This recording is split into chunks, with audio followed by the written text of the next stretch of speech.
হরে কৃষ্ণ। আমরা তৃতীয় অধ্যায়ের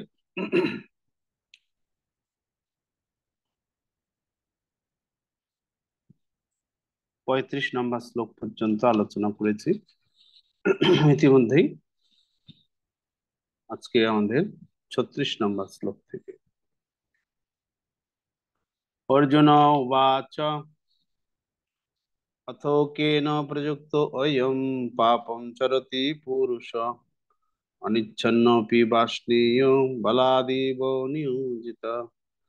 অর্জুন বললেন, হে বাষ্ণেয়, মানুষ কার দ্বারা পরিচালিত হয়ে অনিচ্ছা সত্ত্বেও যেন বলপূর্বক নিয়োজিত হয়েই পাপ আচরণে প্রবৃত্ত হয়। মানুষ পাপ কেন করে?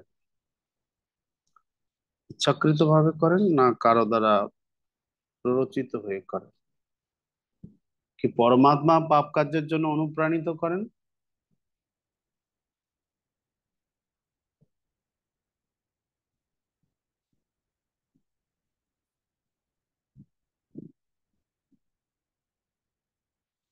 কি জন্য করেন? কি জীব নিজের ইচ্ছাতেই করেন? এইটি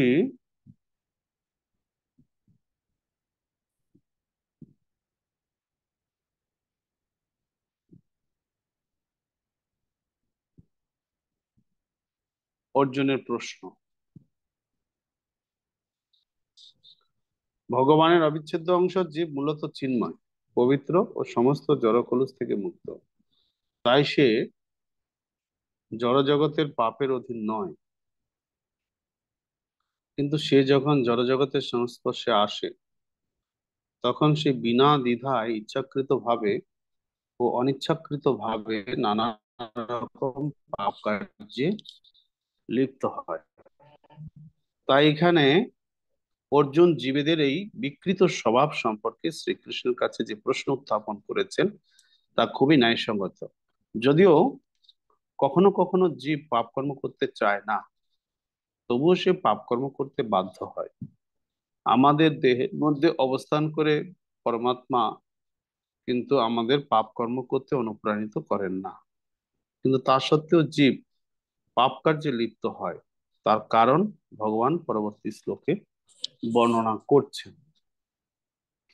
অর্জুনের প্রশ্ন, অনেক সময় জীব ইচ্ছাকৃত ভাবে পাপ করে, সেটা ঠিক আছে। কিন্তু অনেক সময় দেখা যায় যে পাপ করতে চায় না, তাও যেন পাপ কার্য তার হয়ে যায়। কেউ যেন তাকে জোর করে পাপ কার্যে যুক্ত করেন। এটা কেন হয়? হুম, এটাই অর্জুনের প্রশ্ন। ভগবান উত্তর দিচ্ছেন যে কেন পাপ কার্যে মানুষ লিপ্ত হয়।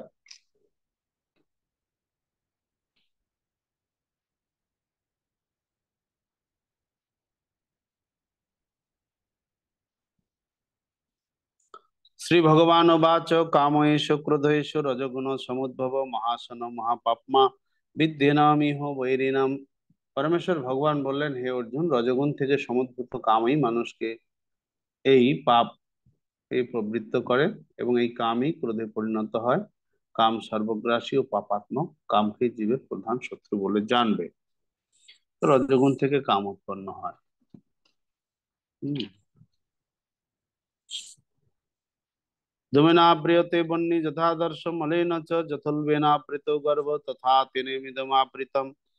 অগ্নি যেমন ধূম দ্বারা আবৃত থাকে, দর্পণ যেমন ময়লার দ্বারা আবৃত থাকে, অথবা গর্ভ যেমন জরায়ুর দ্বারা আবৃত থাকে, তেমনি জীবাত্মা বিভিন্ন মাত্রায় এই কামের দ্বারা আবৃত থাকে। আবৃতম জ্ঞানমেতেন জ্ঞানিন নিত্যবৈরিণা কামরূপেণ কুন্তেয় দুষ্পুরেণ অনেন চ। কামরূপী চিরশত্রুর দ্বারা জীবের শুদ্ধ চেতনা আবৃত হয়। এই কাম দুর্বারিত অগ্নির মতো চির অতৃপ্ত। ইন্দ্রিয়াণি মনোবুদ্ধির অধিষ্ঠানমুচ্যতে এতৈর্বিমোহয় তেষ জ্ঞানমাবৃত্য দেহিনম। ইন্দ্রিয় সমূহ মন ও বুদ্ধি এই কামের আশ্রয়স্থল। এই ইন্দ্রিয় আদির দ্বারা কাম জীবের প্রকৃত জ্ঞানকে আচ্ছন্ন করে তাকে বিভ্রান্ত করে। তসমাদ ইন্দ্রিয়াণান্যাদৌ নিয়ম্য ভারতর্ষভ পাপ্মানম প্রজহিহেনম জ্ঞান বিজ্ঞান নাশনম। অতএব হে ভরতশ্রেষ্ঠ, তুমি প্রথমে ইন্দ্রিয়গুলিকে নিয়ন্ত্রিত করে জ্ঞান ও বিজ্ঞান নাশক পাপের প্রতীক রূপ এই কামকে বিনাশ করো। হুম,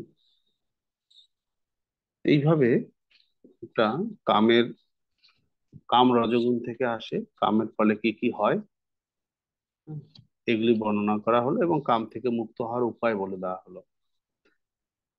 আপনার এই কয়েকটা শ্লোক 36, 37, 38, 39, 40, 41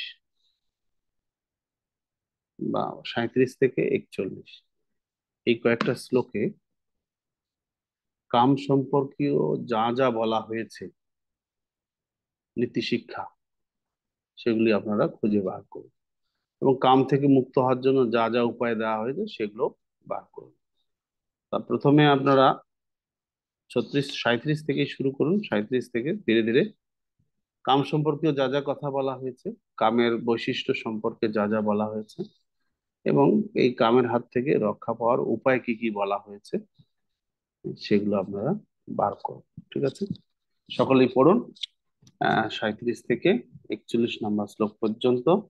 কামের কি কি বৈশিষ্ট্য রয়েছে, মানে অর্থাৎ কাম সম্পর্কে কি কি বলা হয়েছে, অনুবাদ তাৎপর্য সব মিলে, এবং এখান থেকে মুক্ত হওয়ার উপায় কি কি আছে, এগুলো আপনারা পড়ে বার করুন।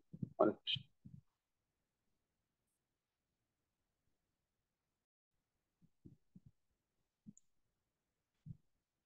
হরে কৃষ্ণ। বলুন, কে কি পেয়েছেন?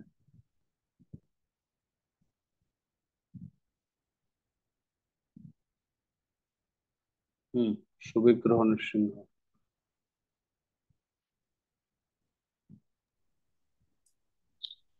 হরে কৃষ্ণ। শ্রীচরণে দণ্ডবোধ প্রণাম প্রভুজি। তো আমরা এই শ্লোক হুম। থেকে যেটা পেলাম যে রজগুণ থেকে কামের উদ্ভব হচ্ছে এবং এই কাম হচ্ছে পাপ কাজে আমাদেরকে পবিত্র করে। কাম যেমন অগ্নির মতো, কামের অতৃপ্তির পরে ক্রোধের উদয় হয়, ক্রোধ থেকে মোহ, মোহ থেকে জীব তার জড়বন্ধনে আবদ্ধ হয়। ভগবানের সেবা না করে নিজেদের ইন্দ্রিয় তৃপ্তি সাধন করতে গিয়ে কামের কবলে আমাদেরকে পড়তে হয়। জীবের শুদ্ধ চেতনা কামের দ্বারা আচ্ছাদিত হয়ে থাকার ফলে কৃষ্ণ ভাবনা অমৃতের উপলব্ধি সে করতে পারে না। কাম তার অজ্ঞানতার প্রতীক। ইন্দ্রিয় তৃপ্তি এবং সাধন করার সময় সামগ্রিকভাবে হয়তো সে সুখ অনুভূতি করতে পারে, কিন্তু তা হচ্ছে জীবের চিরশত্রু। আমরা যদি আমাদের রজগুণকে যদি তম এই রজগুণকে যদি তমগুণে অধপতিত না করে যদি আমরা সত্যগুণে উন্নতি করতে পারি, তাহলে এই রিপু থেকে আমরা বা এই কাম রিপু থেকে আমরা রক্ষা পেতে পারবো। কামকে যদি ভগবানের সেবায় লাগানো যায়, তাহলে কাম ও ক্রোধ চিন্ময় রূপ প্রাপ্ত হয় আমাদের ক্ষেত্রে। তখন যদি ভগবানের সেবাতে আমরা যদি তাকে লাগাতে পারি, তাই আমাদের উচিত আমাদের যে চেতনা যেটা কলুষিত হয়ে রয়েছে, যার ফলে আমাদের ইন্দ্রিয় তৃপ্তি করার প্রবল ইচ্ছা, সেই চেতনাকে আমাদের মার্জন করার জন্য শ্রেষ্ঠ উপায় হচ্ছে ভগবানের যে নাম তা সংকীর্তন করা। জীবেরা হচ্ছে ভগবানের অবিচ্ছেদ্য অংশ, তার ধর্ম হচ্ছে ভগবানের সেবা করা। যথাযথ শাস্ত্রবিধি মেনে কিছু করণীয় কিছু অকরণীয় কর্তব্য যা রয়েছে, সেগুলো যদি আমরা অনুশীলন করি ঠিক মতো এবং ভক্তিযোগে যদি অনুশীলন করি, তাহলে আমরা এই জ্ঞান বিজ্ঞান নাশক পাপের প্রতীক রূপ এই কাম থেকে আমরা মুক্তি পেতে পারবো বা কামকে আমরা বিনাশ করতে পারবো। হরে কৃষ্ণ।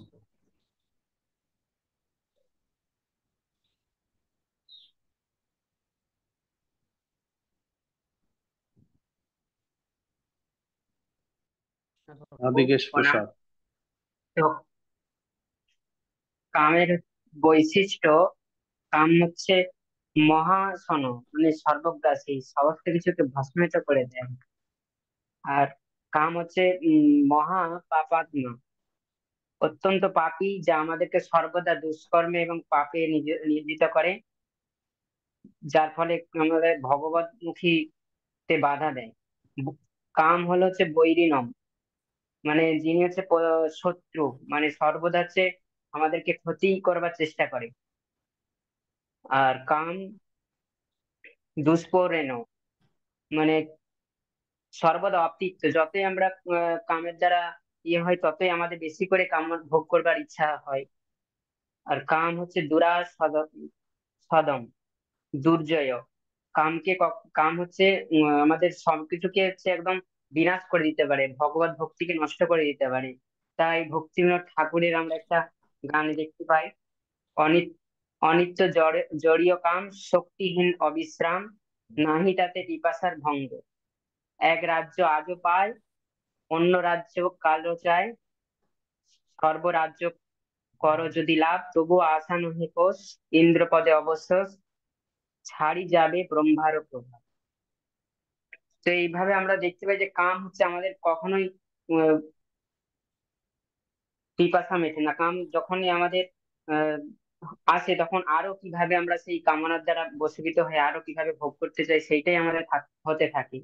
তো তার জন্য আমরা সেই কামের হাত থেকে রক্ষা পাওয়ার একমাত্রই উপায়, আমরা যদি ভগবত ভক্তি অনুসরণ করি এবং আমাদের স্থূল জড় শরীর, ইন্দ্রিয় সমগ্র যদি আমরা ভগবানের সেবায় ইন্দ্রিয়গুলোকে যুক্ত করি, তাহলে এই কামের হাত থেকে আমরা রক্ষা পেতে পারি। স্থূল জড় দেহ থেকে ইন্দ্রিয় হচ্ছে শ্রেষ্ঠ, ইন্দ্রিয় থেকে মন, মন থেকে বুদ্ধি, বুদ্ধি থেকে আত্মা।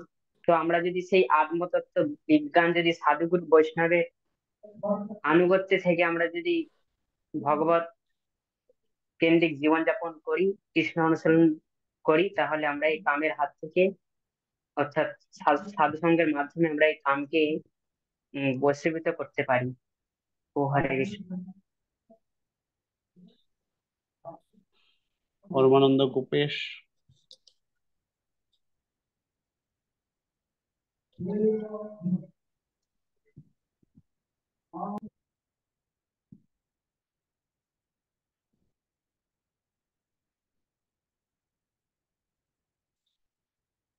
বলুন।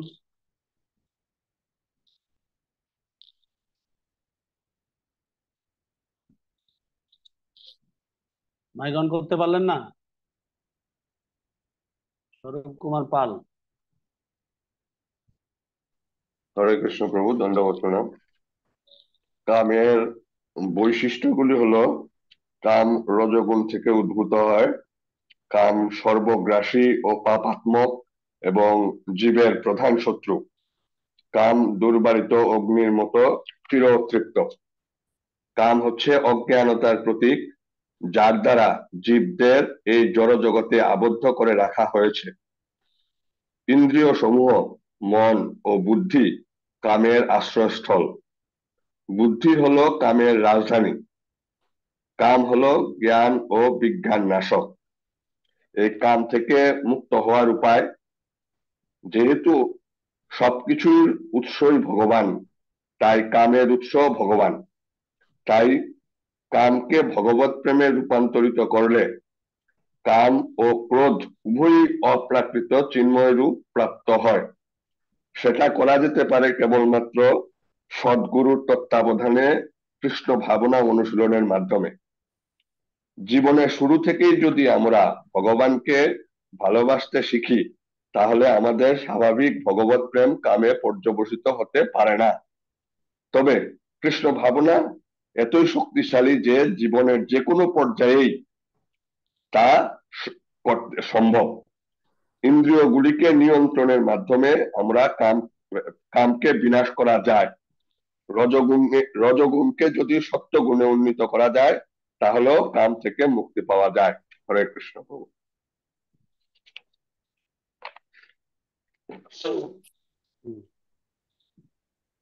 ওকে, বলুন। পরমানন্দ গোপেশ।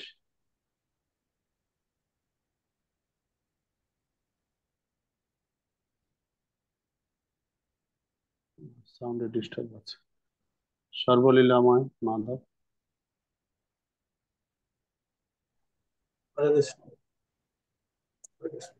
তবু আমি ওই বৈশিষ্ট্য 6-7টা পেয়েছি। প্রথম, রজগুণ জাত কাম ক্রোধে পরিণত হয়, কাম সর্বগ্রাসী, কাম পাপে পরিণত করে, কাম জীবের প্রধান শত্রু, কাম চিরশত্রু, কাম সর্বদা অতৃপ্ত থাকে। এইরকম 7-8টা। আর এটা থেকে আমরা যদি কামকে থেকে বেরোতে চাই, তাহলে অবশ্যই আমাদের সকল ইন্দ্রিয়গুলিকে ভগবানের সেবায় লাগাতে হবে। আর খেয়াল রাখতে হবে কোনো একটি বাদ গেলেও হবে না। আহ, তার জন্য আবার আমরা হয়তো সঠিকভাবে ভক্তিপদে করতে পারবো না। তো এই 10টি মানে সকল ইন্দ্রিয়গুলিকেই যদি লাগাতে পারি ভগবত সেবা বা কৃষ্ণ সেবাতে, তাহলে ধীরে ধীরে একটা সময় হয়তো আমাদের মন কন্ট্রোল হয়ে যাবে, আর বুদ্ধিও তখন মনকে চালনা করতে পারবে। আর এটা যেমন অমরিশ মহারাজ যেমন তিনি মানে ওনার লাইফে সর্বদাই ভগবানের গুণকীর্তন সবকিছুই শরীরের ইন্দ্রিয়গুলি দিয়ে সেবা করেছিল, ওই রকম করতে পারলেই মনে হয় আমরাও সঠিকভাবে উপনীত হতে পারবো। হুম। ওকে।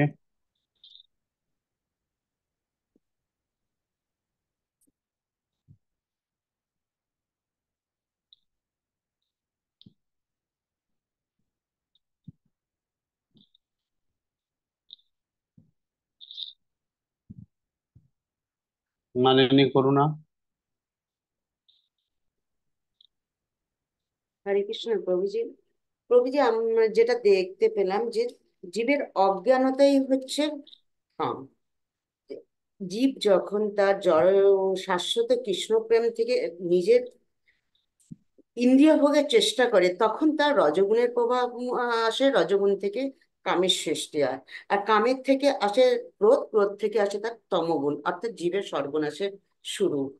তো এই শুরু হওয়ার ফলে ভগবানের যে প্রেম থেকে আমরা দূরে সরে যাই। আর এই কাম কখনো কামের দ্বারা নিবৃত্ত করা যায় না। কামকে আরো বাড়িয়ে দেয়, কামের ভোগের ফলে কাম বেড়েই যায়। তাই জন্য কাম হচ্ছে দুষ্প্রেরণ, চিরশত্রু, অতৃপ্ত।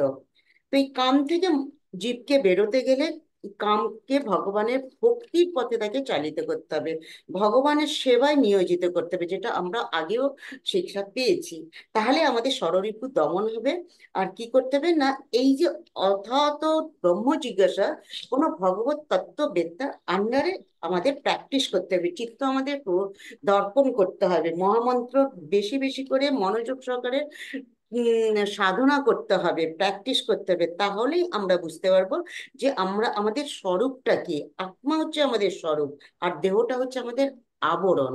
তাহলেই আমরা এই কামের থেকে বেরোতে পারবো। হরে কৃষ্ণ। ওকে, মোটামুটি সবার সিদ্ধান্ত আমি শুনলাম। আহ, এছাড়া এক্সট্রা কেউ কিছু বলবেন? শিখ- শিখা শিকদার বলুন। হরে এই যা কৃষ্ণ বলা হলো প্রভু এছাড়া দণ্ডবোধ। বাইরে কিছু আছে পয়েন্ট আপনার? ভগবত গীতায় ভগবান শ্রীকৃষ্ণ অর্জুনকে তার সমস্ত ক্রোধ শত্রুবিহীন উপরে প্রয়োগপূর্বক ভগবানের সন্তুষ্ট বিধান করার জন্য উৎসাহ দিচ্ছিলেন। তাই কাম ও ক্রোধকে যখন ভগবানের সেবায় নিয়োগ করা হয়, তখন তারা শত্রুর পরিবর্তে আমাদের বন্ধুতে পরিণত হয়।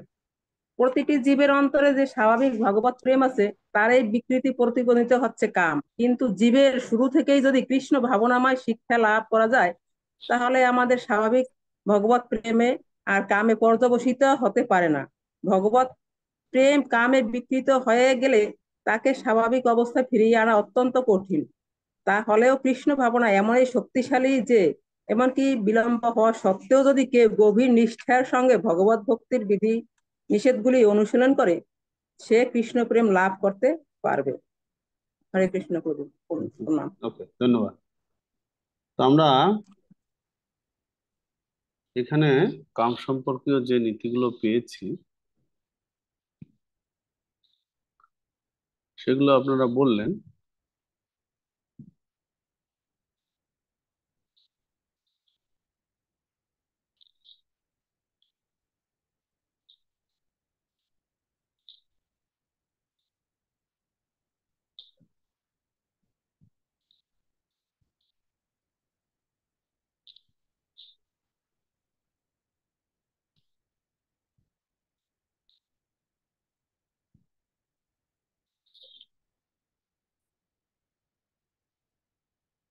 কামের বৈশিষ্ট্য: রজগুণ থেকে উদয়, মানুষকে পাপে প্রবৃত্ত করে, কামই ক্রোধে পরিণত হয়, সর্বগ্রাসী, জীবের প্রধান শত্রু, এবং জীবের শুদ্ধ চেতনাকে আবৃত করে চির অতৃপ্ত। এগুলো হচ্ছে কামের বৈশিষ্ট্য। তা কাম স্তর কিরকম রয়েছে? সবাই কি কামের দ্বারা আবৃত? হ্যাঁ, স্তর আছে কামের আবরণে। যেমন আগুন ধোঁয়ার দ্বারা আবৃত। মানুষের সঙ্গে আগুনের তুলনা করা হয়েছে। মানুষের কামও সেরকম ধোঁয়ার মতো তার চেতনাকে আবৃত করে রেখেছে, শুদ্ধ চেতনাকে। আচ্ছা, দর্পণ ময়লার দ্বারা আবৃত।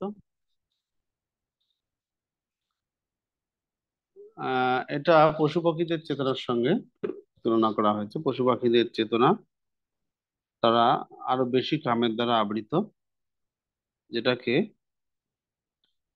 দর্পণের ময়লার আবরণের সঙ্গে তুলনা করা হয়েছে।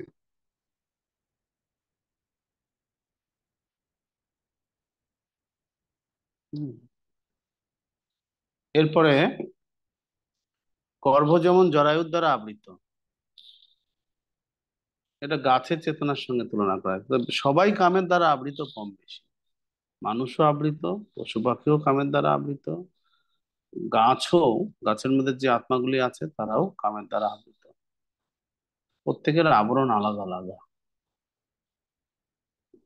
গাছের আবরণ সব থেকে বেশি কাম, বা গাছের যে কামের আবরণ সেটা সব থেকে বেশি। তার থেকে একটু হালকা পশু পাখিদের, তার থেকেও কম মানুষের। তো সেই জন্য মানুষের চেতনা মানুষ চাইলে সেটাকে কৃষ্ণ ভাবনাময় করে সহজেই ফিরিয়ে আনতে পারে। যেহেতু মানুষের কামের আবরণটা একটু কম, যেমন যেখানে ধোঁয়া উঠছে সেখানে যদি একটু ভালো করে বাতাস দেওয়া যায় তাহলে আগুন দপ করে জ্বলে উঠবে। তেমনি মানুষের চেতনা যে কামের দ্বারা আবৃত রয়েছে, এখানে যদি কৃষ্ণ ভাবনামৃত ঠিকভাবে প্র্যাকটিস করা হয়, অনুশীলন করা হয়, তাহলে আবার কৃষ্ণ চেতনা ফিরে আসবে। অগ্নিসংযোগ ঘটার সঙ্গে তুলনা করা হচ্ছে। পশু পাখিদের কিন্তু কৃষ্ণ ভাবনাময় করে তোলা খুব কঠিন, কারণ তাদের তাদের কামের আবরণটা আয়নায় ময়লা আবরণের সঙ্গে তুলনা করা হয়েছে, দর্পণের ময়লার সঙ্গে তুলনা করা হয়েছে, মানুষের থেকে অনেক বেশি। তো সহজে পশু পাখিদের কৃষ্ণ ভাবনাময় করা যায় না। গাছকে তো আপনি আরো করতে পারবেন না। হুম। তো আমরা, কাম কোথায় কোথায় থাকে আমাদের? ইন্দ্রিয় সমূহ, মন এবং বুদ্ধি। কয়টা ইন্দ্রিয় আছে আমাদের? না, টোটাল 11টা ইন্দ্রিয়, মন সহ 11টা ইন্দ্রিয়। 5টা কর্মেন্দ্রিয়, 5টা জ্ঞানেন্দ্রিয়, আর মন। এই হচ্ছে 11টা ইন্দ্রিয়, এবং তার সাথে সাথে বুদ্ধি। তা আমাদের শরীরে 12 জায়গায় কাম রয়েছে।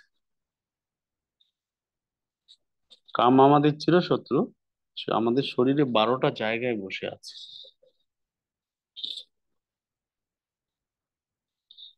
আমাদের ত্বকে বসে আছে, চামড়ায়, চামড়ায় কাম বসে আছে, চিরশত্রু কাম।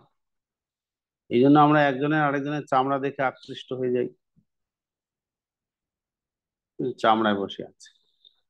আচ্ছা, তারপরে ত্বকের সঙ্গে চুল, স- চুল হচ্ছে সম্পর্কিত। তো অনেকে চুল দেখে আমরা আকৃষ্ট হয়ে যাই। সাধারণত পুরুষেরা মেয়েদের রূপ দেখে আকৃষ্ট হয়, আর মেয়েরা পুরুষের চুল দেখে আকৃষ্ট হয়। এই জন্য প্রভুপাদ আমাদের বলছেন মাথা ন্যাড়া করে ফেলো, তাহলে আর কোনো মেয়ে আকৃষ্ট হবে না। বুঝতে পারছেন কেন এটা বললাম?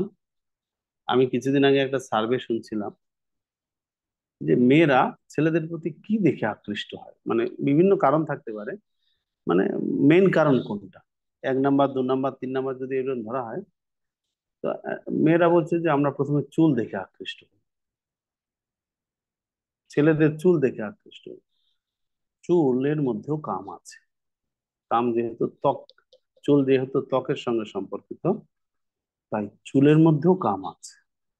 হুম। এই কাম আমাদের শরীরের 12টা জায়গা আছে, মন বুদ্ধিতে আছে, সেগুলো তো দেখা যায় না। সুতরাং সেটাতে বুদ্ধির বিকাশ দেখে অনেকে হয়তো কারো প্রতি আকৃষ্ট হতে পারে, দেখতে হয়তো ভালো নয়, কিন্তু বুদ্ধিমান বা বুদ্ধিমতী, তাই মানুষ আকৃষ্ট হয় তার প্রতি। আচ্ছা, মন মন দেখে আকৃষ্ট কি করে হয়? না, মনটা খুব ভালো, মনটা খুব ভালো, তা মন দেখে অনেকে আকৃষ্ট হতে পারে।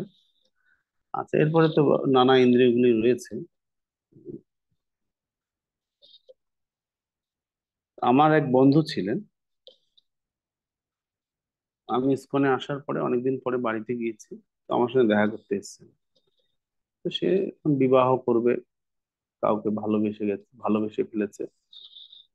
তা আমাকে বলছে আমি তো বিবাহ করবো। আমি বললাম, ঠিক আছে, তো স্বাভাবিক কথা, বাড়িতে যারা থাকবে তারা তো বিবাহ করবে, এতে অবাক হওয়ার কি আছে?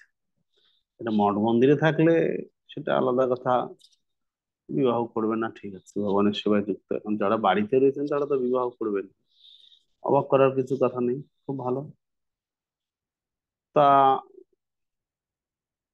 একটু আমি ওই পর্যন্তই, যে ঠিক আছে, খুব ভালো কথা, করুন বিবাহ, অসুবিধা নেই।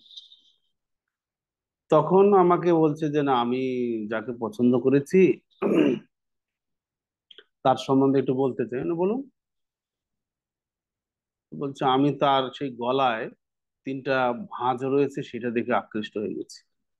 মানে গলায় 3টা ভাঁজ থাকতে পারে, কোনো মাতাজির গলায় 3টা রেখা থাকতেই পারে। হ্যাঁ, তো দেখে আকৃষ্ট হয়ে গেছে।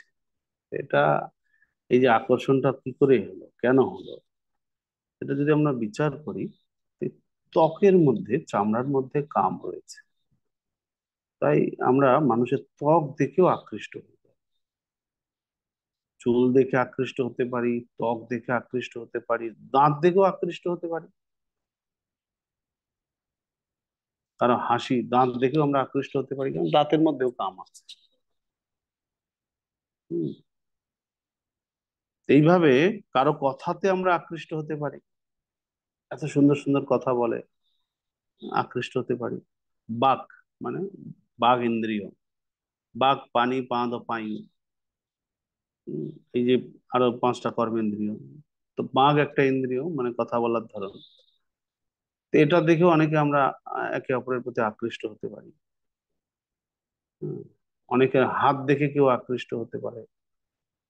তো এইরকম আকর্ষণের মূল কারণ হচ্ছে, যেহেতু কাম এই আমাদের ত্বকে রয়েছে, আমাদের 11-12টা জায়গায় শরীরের মধ্যে রয়েছে, তাই আমরা এই জগতে প্রত্যেকটা জীব একে অপরের প্রতি আকৃষ্ট হচ্ছে। হুম। তো এটা শত্রু, 12 জায়গায় শত্রু আমার শরীরে বসে আছে, তাকে নিয়ে আমি ঘর করছি, বুঝতে পারছেন? আর আমি বাইরে শত্রু খুঁজতে যাচ্ছি, আমার শরীরের মধ্যেই 12টা জায়গায় শত্রু ঘাঁটি গেড়ে বসেছে, সেদিকে আমার কোনো খেয়াল নেই, আমি বাইরের শত্রুর খোঁজ করছি, এ আমার শত্রু, সে আমার শত্রু। আসল শত্রু আমার মনে বসে আছে, বুদ্ধিতে বসে আছে, আর 10টা ইন্দ্রিয়ের মধ্যে বসে আছে। কেউ কারো প্রতি আকৃষ্ট না হলেও নিজের ছবির প্রতি নিজে আকৃষ্ট, সেলফি তুলি আমরা, দিয়ে দেখি কিভাবে ছবিটা উঠলে দেখতে ভালো লাগছে, সেটা সেলফি আমরা বিভিন্ন অ্যাঙ্গেলে নিজের ছবি নিজেই তুলি। মোবাইল হতে এটা সুবিধা হয়েছে, আগে তো অন্যকে দিয়ে তুলতে হতো, এখন আমরা নিজের ছবি নিজেই তুলি মানে নিজের ছবির প্রতি আমি নিজেই আকৃষ্ট। তো এগুলো আর কিছু না, এগুলো হচ্ছে এই কামের জন্য, বুঝতে পেরেছেন? এবার কাম যদি সফল না হয়, তারপরে যে কি হবে, সে তো পার্শ্ব প্রতিক্রিয়া কি হতে পারে, সেটা তো অনেক অনেক বিবেচনার বিষয় রয়েছে। আমরা দেখতেই পাচ্ছি, অ্যাসিড ছোড়াছুড়ি থেকে শুরু করে মারামারি, কত খুন খারাপি, কত কিছু হয়ে যায়। হম। সুইসাইড পর্যন্ত মানুষ করে কামনা বাসনা পূর্ণ না হওয়ার ফলে। ট্রেনের চাকায় মাথা দেয়, গাড়ির চাকায় মাথা দিয়ে দেয়, বিষ খেয়ে নেয়, গলায় দড়ি দিয়ে দেয়, আরো কত কিছু করে। হম। এগুলো তো সাইড এফেক্ট রয়েছে। এরপরে আমরা যাচ্ছি যে আর সব তো ঘাঁটি জানা হয়ে গেল। এবার তাহলে আমরা মুক্ত হব কি করে, কামের বন্ধন থেকে মুক্ত হব কি করে। তো কৃষ্ণ 41 নম্বর শ্লোকে তিনি মুক্ত হওয়ার বিধান দিচ্ছেন। অতএব হে ভরত শ্রেষ্ঠ, তুমি প্রথমে ইন্দ্রিয়গুলিকে নিয়ন্ত্রিত করে জ্ঞান ও বিজ্ঞান নাশক পাপের প্রতীকরূপ এই কামকে বিনাশ করো। ইন্দ্রিয় সমূহকে নিয়ন্ত্রণ করতে বলছেন, মন বা বুদ্ধিকে নিয়ন্ত্রণ করতে বলছেন না।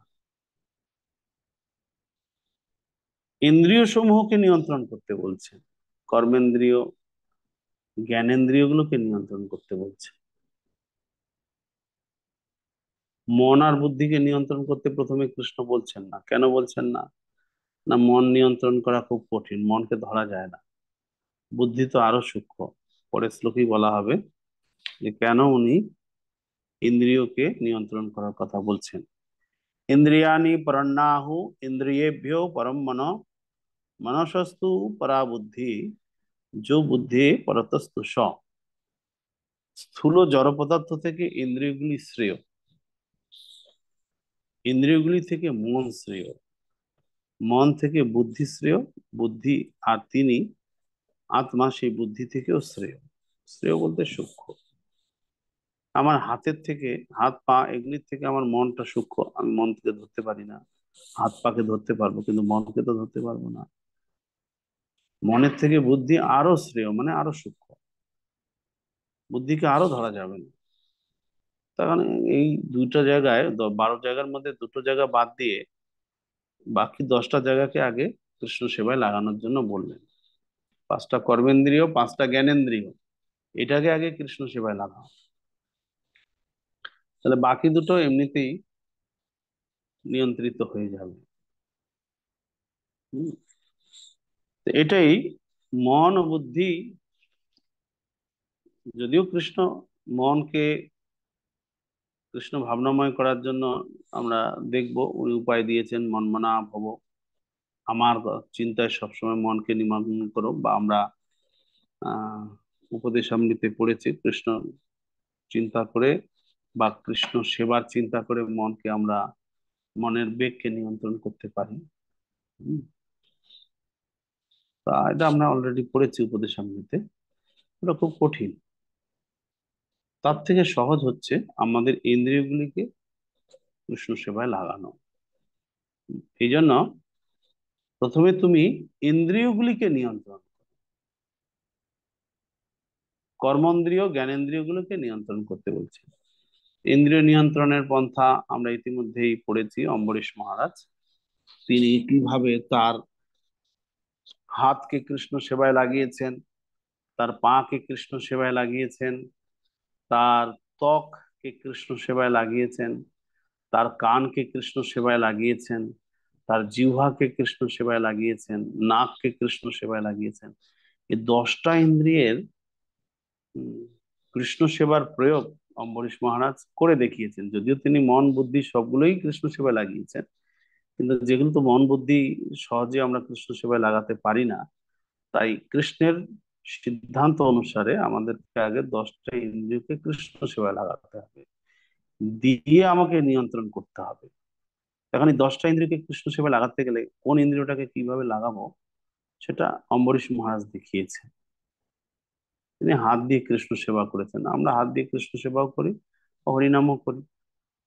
হম, বা রান্না করি ভগবানের জন্য, বা কৃষ্ণ সেবা বলতে যা যা বোঝায় তাই করি। আচ্ছা, এবার কান দিয়ে আমরা কৃষ্ণ কথা শ্রবণ করছি, নাক দিয়ে আমরা ভগবানের চরণে অর্পিত ফুল বা তুলসীর ঘ্রাণ আস্বাদন করি, চোখ দিয়ে ভগবানের সুন্দর শ্রী বিগ্রহ দর্শন করি। হ্যাঁ,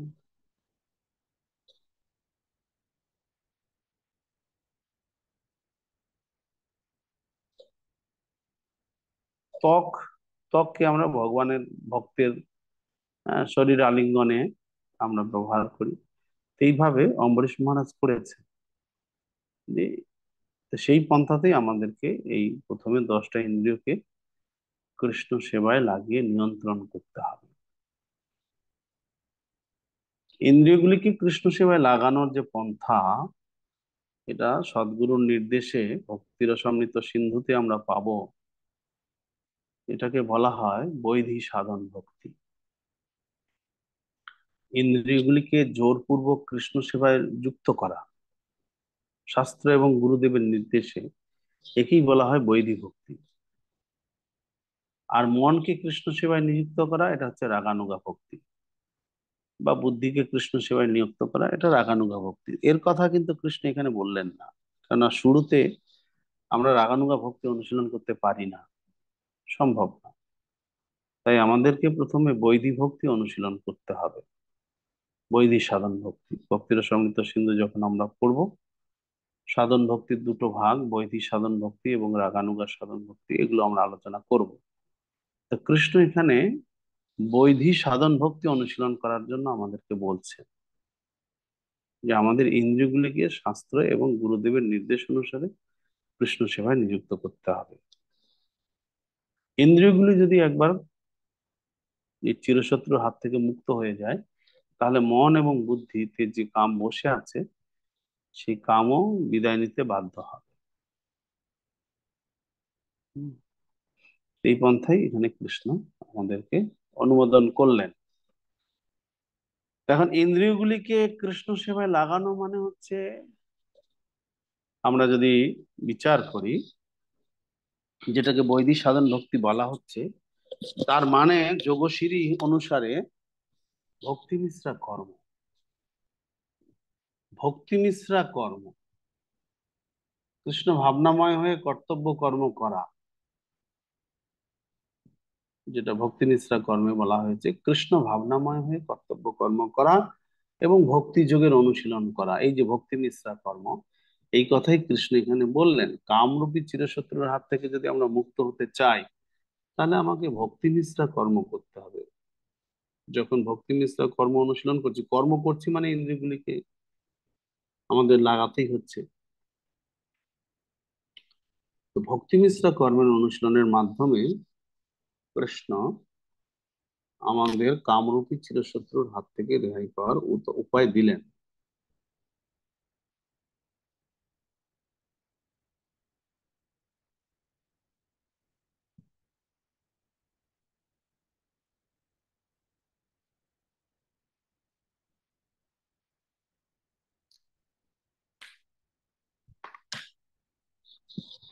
41 নম্বর শ্লোকে যে বিধান দেওয়া হলো, এটা ভক্তি মিশ্রা কর্ম অনুশীলন করার বিধান দেওয়া হলো।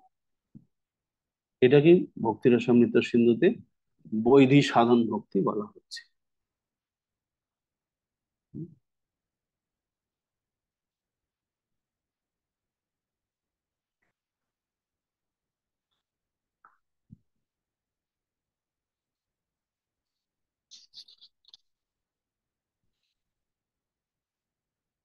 43 নম্বর শ্লোক।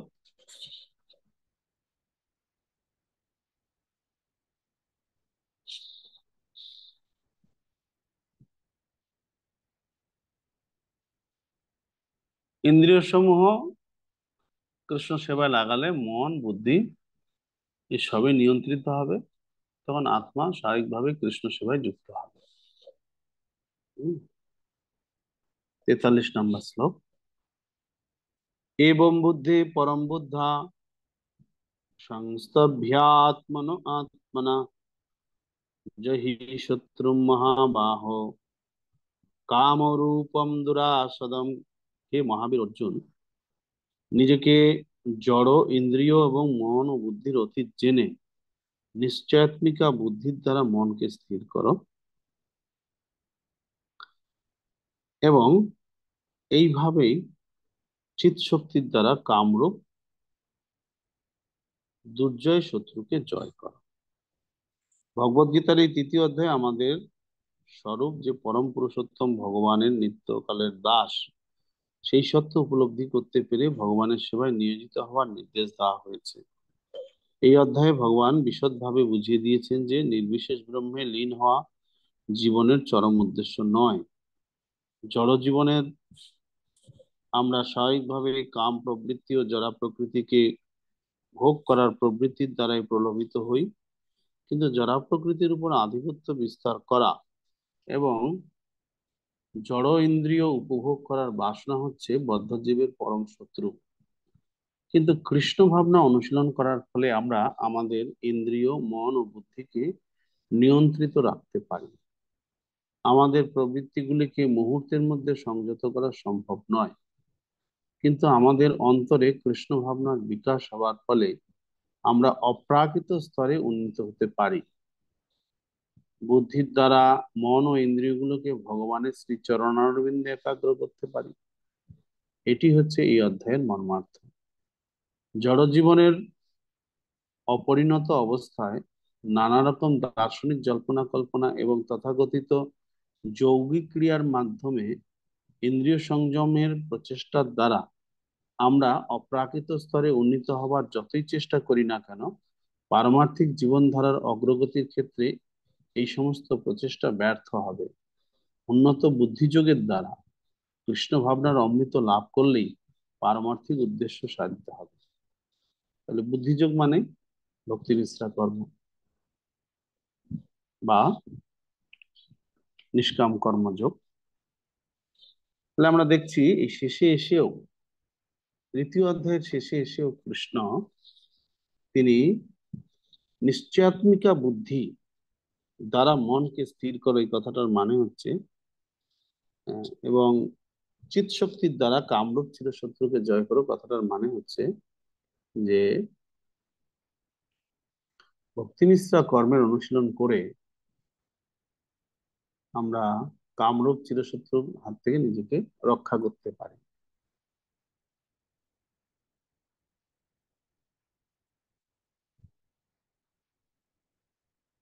নিশ্চয়াত্মিকা বুদ্ধি এর মানে হচ্ছে বুদ্ধিযোগ।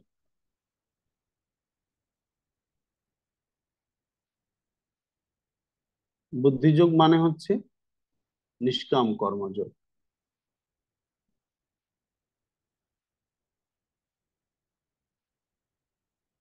যাকে বলা হচ্ছে ভক্তি মিশ্রা কর্ম।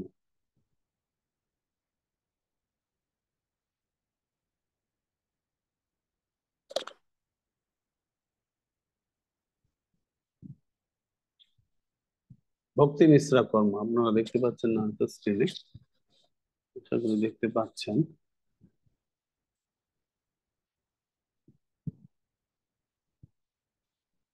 তৃতীয় অধ্যায়ের শেষে এই যোগশিরির যে ভক্তি মিশ্রা কর্ম বা বুদ্ধিযোগ বা নিষ্কাম কর্মযোগ, যাকে নিশ্চয়াত্মিকা বুদ্ধি কথা এখানে বলা হলো, এর মাধ্যমেই কামরূপী চিরশত্রুর হাত থেকে রক্ষা করা যায়, নিজেকে রক্ষা করা যাবে। তাহলে ইন্দ্রিয়গুলিকে কৃষ্ণ সেবায় নিযুক্ত করা, ইন্দ্রিয়গুলিকে নিয়ন্ত্রণ করার মাধ্যমে কামরূপী চিরশত্রুকে জয় করার চেষ্টা করো, কথাটার মানেই হচ্ছে ভক্তি মিশ্রা কর্ম বা বৈদিক সাধন ভক্তি।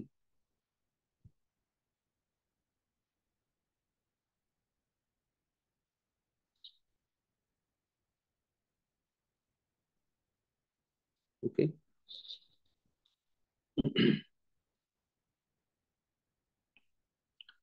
অর্জুন এই অধ্যায়ের শুরুতে প্রশ্ন করেছিলেন আমি কোনটা করব, কোন রাস্তায় যাব, ভক্তি মিশ্রা কর্মের মাধ্যমে অনন্য ভক্তিতে যাব, না ভক্তি মিশ্রা জ্ঞানের মাধ্যমে অনন্য ভক্তিতে যাব, অর্থাৎ কর্মযোগ বা জ্ঞানযোগ, কোনটার পন্থা আমার জন্য ভালো হবে।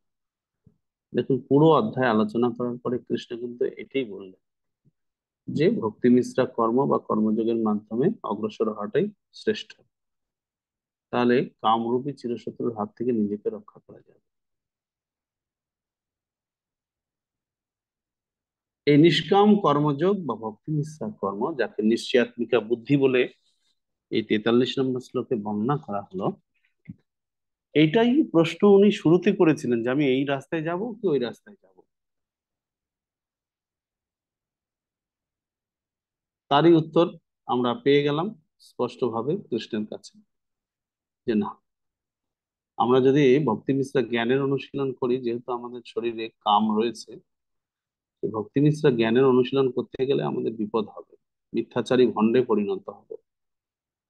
তাই আমাদের ভক্তি মিশ্রা কর্মের অনুশীলন করতে হবে, যার ফলে চিরশত্রু কাম জয় করা যাবে, আমরা অগ্রসর হতে পারবো।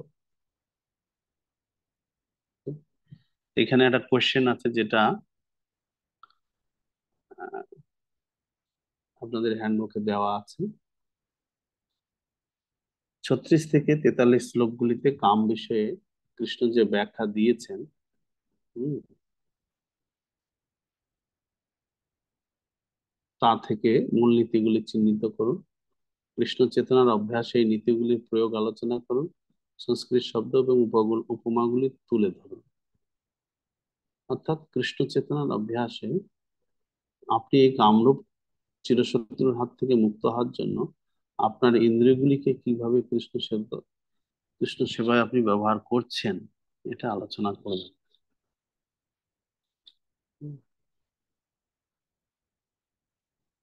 তাহলেই এই প্রশ্নের উত্তর আপনার লেখা হবে।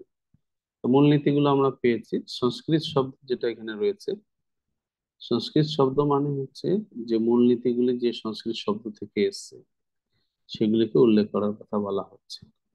যেমন চিরশত্রু, বৈরিণম, নিত্য বৈরিণম। তারপরে বলা হচ্ছে কাম, দুর্বা, চির অতৃপ্ত।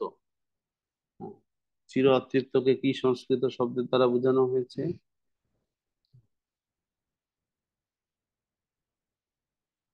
দুষ্পুরেণ।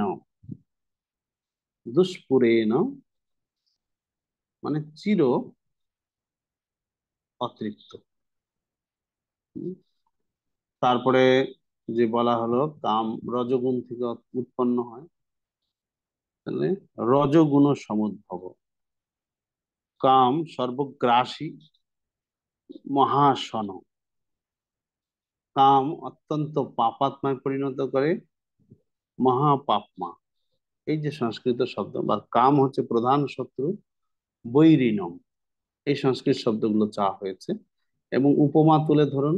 কিছু উপমা এখানে বলা হয়েছে, প্রভুপাদ উল্লেখ করেছেন। টক তেঁতুলের সংস্পর্শে দুধ যেমন দইয়ে পরিণত হয়, তেমনি আমাদের শুদ্ধ চেতনা রজগুণের সংস্পর্শে কামে রূপান্তরিত হয়। এই উপমা আরো রয়েছে। যেমন কাম বিভিন্ন মাত্রায় আমাদেরকে আহ আবৃত করে রাখে, যে উপমা ব্যবহার করা হয়েছে। ধোঁয়া, আগুন, দর্পণ, ময়লা, এবং গর্ভ, জরায়ু, এই উপমাগুলি আমরা দেখেছি। তো সেই উপমা সহযোগে প্রথমে আপনি আহ ব্যাখ্যা করবেন। এরপর আপনাকে যেটা করতে হবে, আপনার ব্যক্তিগত জীবনে আপনি কিভাবে এটা প্রয়োগ করবেন, যে কামরূপ চিরশত্রুর হাত থেকে নিজেকে রক্ষা করবেন, সেটা আপনাকে লিখতে হবে। আপনার হাত, পা, চোখ, নাক, কান, এই ইন্দ্রিয়গুলিকে, বাহ্যিক ইন্দ্রিয়গুলিকে, কর্মেন্দ্রিয়, জ্ঞানেন্দ্রিয়কে কিভাবে আপনি কৃষ্ণ সেবায় ব্যবহার করছেন চিরশত্রুর হাত থেকে রক্ষা পাওয়ার জন্য, সেগুলি ব্যাখ্যা আপনাকে দিতে হবে। তাহলে এই প্রশ্নটার উত্তর পাবো। ওকে। তো আমরা এতক্ষণ অনেক কথা ওই অধ্যায়ে আলোচনা করলাম। এবার আমরা পরের অধ্যায়ে যাব। তো তৃতীয় অধ্যায়ে আমরা দেখলাম। চতুর্থ অধ্যায়ে সংযোগ সূত্রটা কি? না, সংযোগ সূত্র এটাই। তৃতীয় অধ্যায়ে বলা হলো নিষ্কাম কর্মযোগ, নিশ্চয়াত্মিকা বুদ্ধিযোগ, বা নিষ্কাম কর্মযোগের অনুশীলন করে কামরূপ চিরশত্রুর হাত থেকে নিজেকে রক্ষা করতে হবে। চতুর্থ অধ্যায়ে নাম জ্ঞানযোগ হলেও এখানে সেই নিষ্কাম কর্মযোগের কথাই কৃষ্ণ বলছেন, যে আমি এই নিষ্কাম কর্মযোগ বা এই নিশ্চয়াত্মিকা বুদ্ধিযোগ বা ভক্তি মিশ্রা কর্ম, এটা আমি বহু পূর্বে সূর্যদেব বিভূষণকে দিয়েছিলাম, যেটা তিনি ব্যবহার করেছেন আজও ব্যবহার করছেন। এই হচ্ছে সংযোগ, যে নিষ্কাম কর্মযোগের মাধ্যমে কামরূপ চিরশত্রুর হাত থেকে রক্ষা পাওয়া যাবে, সেই নিষ্কাম কর্মযোগ আমি সূর্যদেবকে বলেছিলাম বহু পূর্বে। এই হচ্ছে তৃতীয় এবং চতুর্থ অধ্যায়ের সংযোগ সূত্র। শ্রী ভগবান বাচ ইমম বিবস্বতে যোগম প্রক্তাবানমহমব্যয়ম বিবস্যান মনোবিপ্রাহ মনোরিক্সাক অব্রবীত। পরমেশ্বর ভগবান শ্রীকৃষ্ণ বললেন, আমি পূর্বে সূর্যদেব বিবস্বানকে এই অব্যয় নিষ্কাম কর্মসাধ্য জ্ঞানযোগ বলেছিলাম। সূর্য তা মানব জাতির জনক মনুকে বলেছিলেন এবং মনু তা ইক্ষ্বাকুকে বলেছিলেন। যে কিভাবে এই নিষ্কাম কর্মযোগের জ্ঞান পরম্পরাক্রমে প্রবাহিত হয়েছে সূর্যদেবের কাছ থেকে। কৃষ্ণর কাছ থেকে সূর্যদেব পেয়েছেন, সূর্যদেব থেকে তার পুত্র বৈবস্বত মনু পেয়েছেন, বৈবস্বত মনু থেকে তার পুত্র ইক্ষ্বাকু পেয়েছেন, তারপরে ইক্ষ্বাকু থেকে সেটা ক্রমান্বয়ে সেই পরম্পরাক্রমে নেমে আস্তে আস্তে নেমে এসেছে। তো এখানে কৃষ্ণ সূর্যদেবকে যে জ্ঞান দিয়েছিলেন, সেই জ্ঞানটা কি সূর্যদেব কাজে লাগিয়েছেন, নাকি শুনেই বসে আছেন চুপচাপ? কাজে লাগিয়েছেন। কি করে বুঝবো? না, তিনি এই যে আমাদের আলো বা আলো দিচ্ছেন, সূর্যের আলো, এর জন্য আমাদেরকে কোনো বিল প্রদান করতে হয় না। আমরা এই যে রাত্রিবেলায় বিজলি, বিদ্যুৎ, ফ্যান, বিদ্যুতের লাইট ব্যবহার করছি, তার জন্য কিন্তু আমাদেরকে বিল দিতে হয়। 3 মাসের বিল একসঙ্গে আসে, আমরা সেই বিল প্রদান করি, বাধ্য আমরা করতে।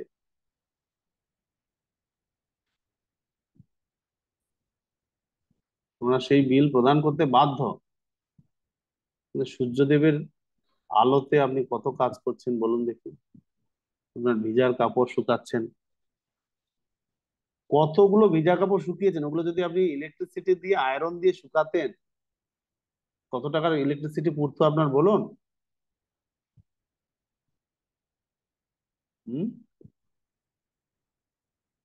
অনেক সময় সূর্যের আলো থাকে না, বাতাসে, ফ্যানের বাতাসে আপনি কাপড় শুকান, তো সেখানে তো আপনাকে ইলেকট্রিসিটি বিল দিতে হয়, কারণ ইলেকট্রিসিটি পুড়ে।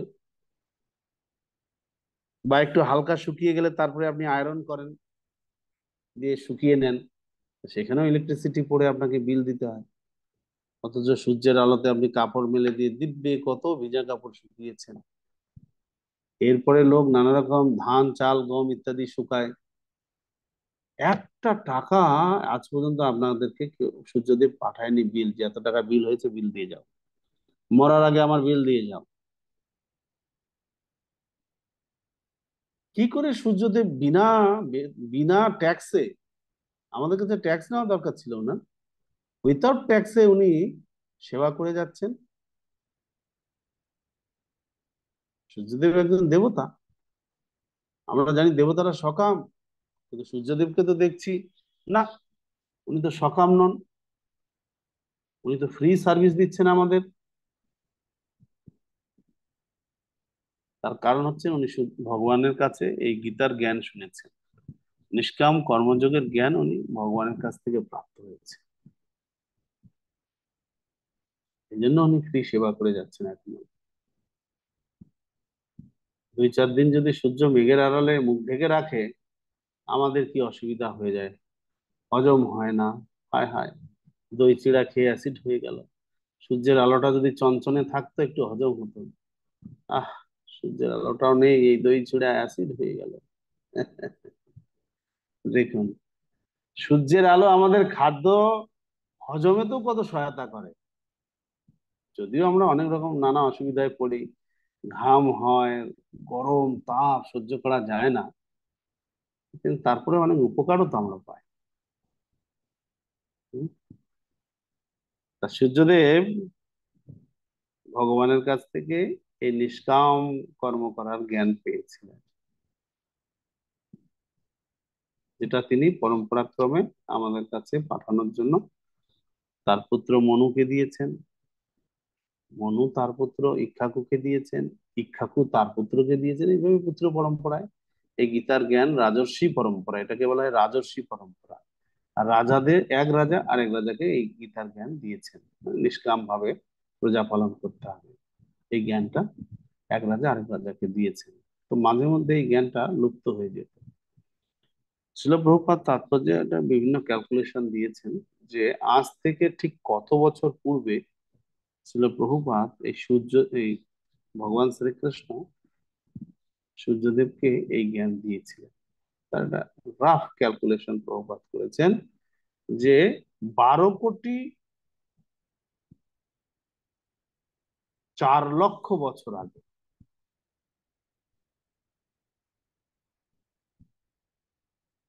বিভীষণকে এই জ্ঞান কৃষ্ণ দিয়েছিলেন। এবং আমাদের এই মানব সমাজে এই গীতার জ্ঞান 20,00,000 বছর ধরে চলছে।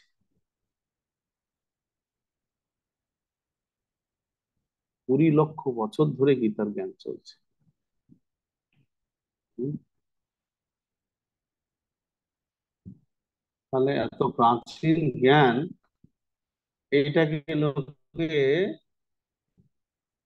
জানতে দিচ্ছে না, সরকার এটা ছাত্রদেরকে শিখতে দিচ্ছে না। যে জ্ঞানটা 20,00,000 বছর ধরে এই সমাজে চলছে, সেই জ্ঞানটা যাতে না শেখে তার জন্য ব্যবস্থা করে রেখেছে সেকুলারিজম। যে গীতা পাঠ্যক্রম করো, তাহলে কেন কেন কোরআন করা হবে না, কেন বাইবেল করা হবে না? আর এগুলো কয়দিন হয়েছে? 20,00,000 বছর ধরে গীতার জ্ঞান এই জগতে চলছে। কোরআন বাইবেল কয়দিন হয়েছে? মানুষ বুঝতে পারে না, এত প্রাচীন জ্ঞান। নিষ্কাম কর্মযোগ, যেটা অনুশীলন করলে কামরূপী চিরশত্রুর হাত থেকে আমরা রক্ষা পেতে পারবো, সেটা শিখতে দেয় না ছাত্রদের। কি শেখাচ্ছে কে জানে? যেটা শেখাচ্ছে সেটা কোনো কাজই লাগে না, বরঞ্চ মানুষ আরো বিভ্রান্ত হয়ে পড়ছেন। তার থেকে বরং এই সিম্পল শিক্ষাটা যদি দেওয়া যেত স্কুল কলেজে, তাহলে মানুষ অনেক সমস্যা থেকে মুক্ত হতো। হম, অনেক সমস্যার সমাধান করতে পারতেন।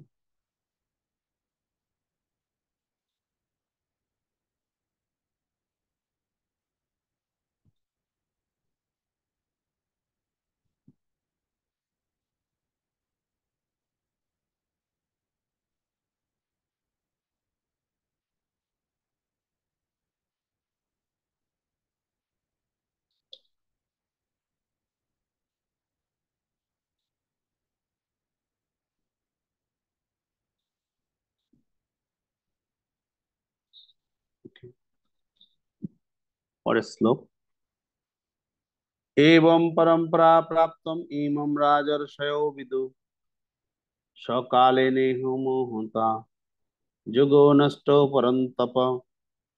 এইভাবেই পরম্পরা মাধ্যমে প্রাপ্ত এই পরম বিজ্ঞান রাজর্ষিরা লাভ করেছিলেন, কিন্তু কালের প্রভাবে পরম্পরা ছিন্ন হয়েছিল এবং তাই সেই যোগ নষ্ট প্রায় হয়েছে। কালের প্রভাব কি করে গীতার উপরে পড়তে পারে বলুন?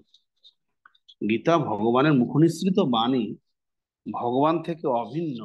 ভগবানের উপরে কালের কোনো প্রভাব পড়ে না, তাহলে গীতার উপরে কি করে কালের প্রভাব পড়বে? গীতার উপরে যদি কালের প্রভাব পড়তো, তাহলে গীতার শ্লোকগুলো তো পাল্টে যেত।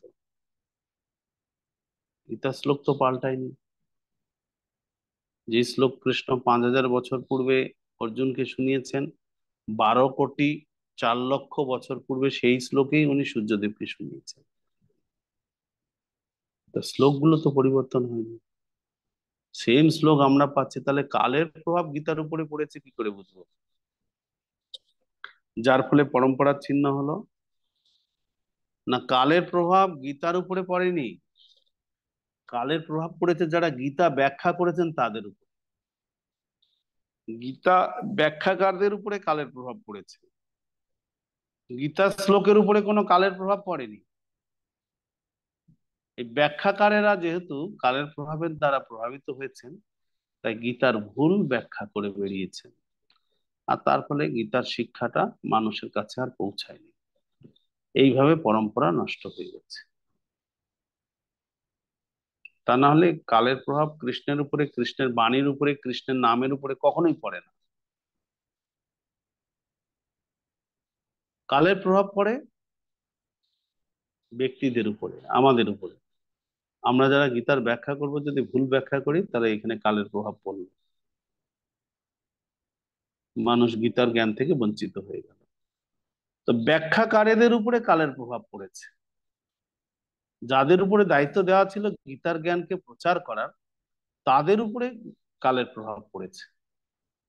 তার ফলে সমাজে গীতার জ্ঞান লুপ্ত হয়ে গেছে বা ভুল ব্যাখ্যা জগতে প্রচারিত হয়েছে। আসল গীতার জ্ঞান মানুষ প্রাপ্ত হয়নি। তো কালের প্রভাব, যারা গীতার জ্ঞান প্রচার করার দায়িত্ব যাদের উপরে ছিল তাদের উপরে পড়েছে।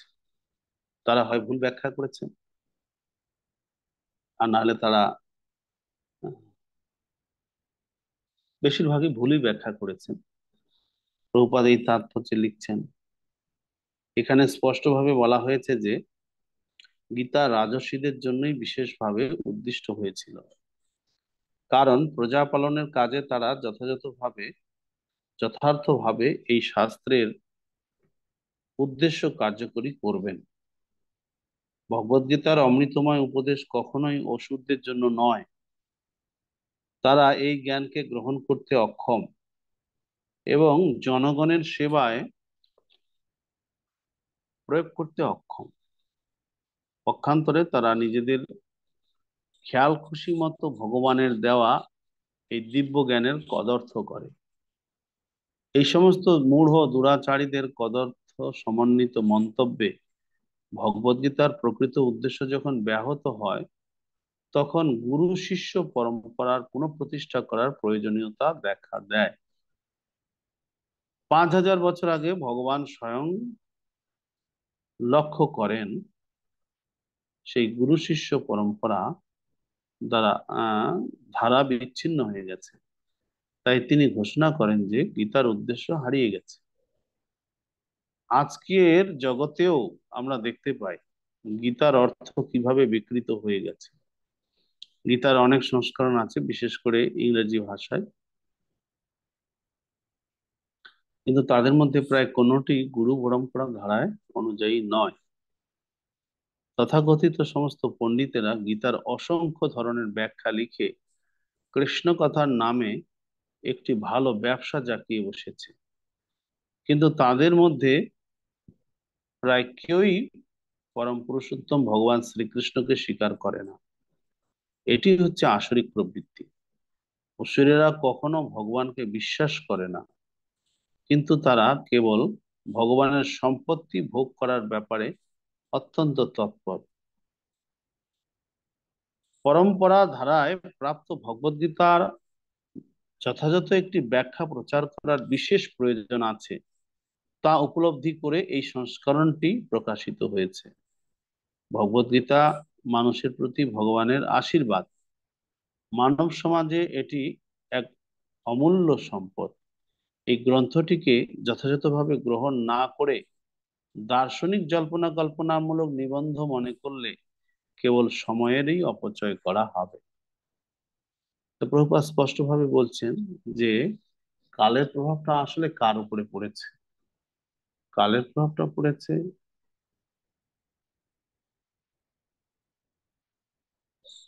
গীতা অপব্যাখ্যাকারীদের উপরে। তার ফলে গীতার পরম্পরা ছিন্ন হয়ে গেছে। তো এইভাবে গীতার পরম্পরা তিনি পুনরায় অর্জুনকে দিলেন।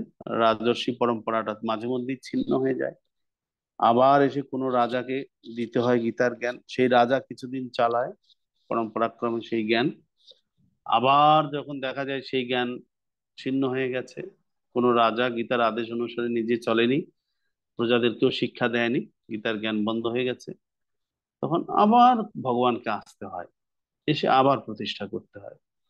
এই রাজর্ষি পরম্পরা, গীতার জ্ঞানটা বারবার ছিন্ন হয়েছে, কিন্তু আমরা ভগবত গীতায় যে পরম্পরা দেখি সেটা রাজর্ষি পরম্পরা নয়, সেখানে অর্জুনের নাম নেই। অর্জুন রাজা বা ক্ষত্রিয় পুরুষ। তা রাজর্ষি পরম্পরাটা এটা নয়, আমাদের পরম্পরা হচ্ছে ঋষি পরম্পরা বা ভাগবত পরম্পরা, এক ভক্ত থেকে আরেক ভক্ত। এই পরম্পরাটা কখনো ছিন্ন হয় না। এক ভক্ত থেকে আরেক ভক্তে গীতার জ্ঞান প্রবাহিত হয়েছে। ভগবান থেকে ব্রহ্মা পেয়েছেন, ব্রহ্মা থেকে নারদ পেয়েছেন, নারদ থেকে ব্যাসদেব পেয়েছেন, তার শিষ্য পরম্পরায় জ্ঞান নিয়ে নিয়েছেন। মাধবেন্দ্র পুরীপাদ পেয়েছেন, সেখান থেকে শ্রী চৈতন্য মহাপ্রভু গ্রহণ করেছেন, তিনি পরবর্তীতে স্বরগোস্বামীগণকে দিয়েছেন। স্বরগোস্বামীগণের মধ্যে রূপ গোস্বামী থেকে ধীরে ধীরে নরোত্তম দাস ঠাকুর, তারপরে বিশ্বনাথ চক্রবর্তী ঠাকুর, তারপরে বলদেব বিদ্যাভূষণ প্রভু, জগন্নাথ দাস বাবাজি, এভাবে গৌরকিশোর দাস বাবাজি, ভক্তি বিনোদ ঠাকুর, গৌরকিশোর দাস বাবাজি, ছিল ভক্তি সিদ্ধান্ত সরস্বতী ঠাকুর এবং আমাদের ছিল প্রভুপাদ। পরম্পরা ধারায় এই জ্ঞান নেমে এসছে। এই পরম্পরাটা, এই ভাগবত পরম্পরা বলা হয় এটাকে। এই পরম্পরা কখনো ছিন্ন হয় না, এই পরম্পরা কখনো ছিন্ন হয় না, কিন্তু রাজর্ষি পরম্পরাটা ছিন্ন হয়ে যায়। হম। তবে একবার এই ভাগবত পরম্পরাটাকেও ছিন্ন হয়েছিল, সেক্ষেত্রে ভগবানকে নেমে আসতে হয়েছিল কৃষ্ণ দ্বৈপায়ন ব্যাসদেব রূপে। এটা একটা ঘটনা রয়েছে কোথাও কোনো পুরাণে, যে এক সময় প্রচন্ড প্রাকৃতিক দুর্যোগ দেখা দিয়েছিল, অনাবৃষ্টি, খরা। তার ফলে সবকিছু জায়গায় শস্য আদি উৎপাদন বন্ধ হয়ে গিয়েছিল, গাছগুলি ফল দেওয়া বন্ধ করে দিয়েছিল। এর ফলস্বরূপ সমস্ত মুনি ঋষিরা, তারা তো ভিক্ষার উপরই নির্ভর করেন, কোথাও ভিক্ষা পাচ্ছিলেন না, আবার এদিকে গাছের মধ্যে কোনো ফলও নেই, তো কি করবেন? মহা যন্ত্রণায় তারা পড়েছেন। সমস্ত মুনি ঋষিরা একত্রিত হয়ে গোদাবরীর তটে অবস্থিত গৌতম মুনির আশ্রমে গিয়ে সকলে পৌঁছেছিলেন। গৌতম মুনি, তিনি যোগ বলে শস্য উৎপাদন করতে পারতেন, এটা ওনার জানা ছিল। তাই এইরকম বিপদের দিনে সমস্ত মুনি ঋষিরা গৌতম মুনির আশ্রমে এসে উপস্থিত হয়েছেন। গৌতম মুনি খুব আনন্দে তাদের প্রতিপালন করছেন। দীর্ঘদিন কেটে যাওয়ার পরে প্রকৃতি আবার শস্য শ্যামলা হয়ে উঠেছেন, গাছপাল, বন জঙ্গলগুলিতে আবার ফল ফুল ভরে গেছে। দীর্ঘদিন গৌতম মুনির আশ্রমে কাটানোর পর সমস্ত মুনি ঋষিরা গৌতম মুনির কাছে বললেন যে আমরা এবার আমাদের নিজ নিজ আশ্রমে ফিরে যেতে চাই। আপনি বিপদের সময় আমাদেরকে প্রতিপালন করেছেন, এই জন্য আমরা আপনার প্রতি চিরকৃতজ্ঞ, আপনি আজ্ঞা দিন, আমরা ফিরে যাব। তো গৌতম মুনি বলছেন যে আপনারা এতদিন থাকলেন, আর কয়েকদিন থাকুন। তখন তারা চিন্তা করলেন, ঠিক আছে তাহলে আর কয়েকদিন থাকি। 10-15 দিন কেটে গেল, গৌতম মুনি আর বলে না যে আপনারা যান। কেউ বলবে নাকি? আপনারা বলবেন? আপনারা বলতে পারেন, আপনাদের হয়তো ভান্ডারে টান করতে পারে যে সাধু এতদিন ধরে আছে, বাড়ি যায়ও না, হ্যাঁ, কতদিন আর এদিকে আমরা টানবো। কিন্তু গৌতম মুনির অসুবিধা নেই, উনি তো যোগ বলে শস্য উৎপাদন করতে পারে, ওনাকে চাষও করতে হয় না। উনার যোগ বলে ওনার ভান্ডারে চালের বস্তা এমনিতেই চলে আসে, তো চিন্তা নেই তার। তো 15 দিন বাদে সবাই বলছেন, ঋষিবর আপনার কথা অনুসারে আমরা 15 দিন কাটালাম, এবার আপনি আজ্ঞা দিন, আমরা আসি। গৌতম মুনি বলছেন, না না, আর কিছুদিন থাকুন। কি সমস্যা বলুন দেখি, এরকম কত আবদার শোনা যায়। আবার 15 দিন কাটিয়েছেন, আবার জিজ্ঞাসা করেছেন, উনি বলছেন যে না, আর কিছুদিন থাকুন। তখন এই ঋষিরা অতিষ্ঠ হয়ে গেছেন যে না, এখান থেকে তো বেরোনোর একটা উপায় বার করতেই হবে, তাহলে তো হবে না, এই ঋষি তো আমাদের আর ছাড়বেই না দেখছি। একদিন তারা একটা কৌশল করেছেন। কৌশল কি করেছেন? সকালবেলা মঙ্গল আরতিতে তো তাদের তার অ্যাটাচ বাথ ছিল না। ওই সকালে গোদাবরী নদীতে গিয়ে স্নান করতেন মঙ্গল আরতির পূর্বে। তো মঙ্গল আরতির পূর্বে সকলে যাচ্ছেন, আর রাস্তায় এরকম কোনো গ্যাস লাইটও জ্বালানো ছিল না যে লাইট থাকবে, অন্ধকারেই যাচ্ছেন। 3টার সময় উঠে অন্ধকারে যাচ্ছেন। আর প্রতিদিন যেহেতু একই রাস্তা দিয়ে এতদিন ধরে যাচ্ছেন, রাস্তা পরিচিত হয়ে গেছে, অসুবিধা নেই। আর মোবাইলের লাইটও ছিল না যে লাইট জ্বালিয়ে যাবেন, বুঝতে পারছেন? তো অন্ধকারেই যাচ্ছে। তো হঠাৎ কি হয়েছে, গৌতম মুনি পায়ে কিছু একটা ধাক্কা লেগেছে। তো ধাক্কা লেগে সেটা উল্টে গেছে, কিছু পড়ে গেছে। গৌতম মুনি হোঁচট খেয়ে গেছেন। কি রে বাবা, রাস্তা এটা কি কি কার গায়ে, কিসের গায়ে পা লাগলো আমার? তো গৌতম মুনি বুঝতে পারেনি যে এটা কি, কিসের গায়ে আমার পা লেগে গেল যেন। তার পিছন থেকে তো এরা চিৎকার করে উঠছেন, ঋষিবর ঋষিবর, আপনার পদাঘাতে একটা এই গোবৎস মারা গেল, বাছুর মারা গেছে, আপনার গোহত্যা পাপ হয়ে গেল, আমরা আর আপনার কাছে থাকবো না। ওই বলে ওইখান থেকেই তারা বিদায় নিয়ে গেলেন। ঠিক আছে। গৌতম ঋষি চিন্তা করছে, হায় হায়,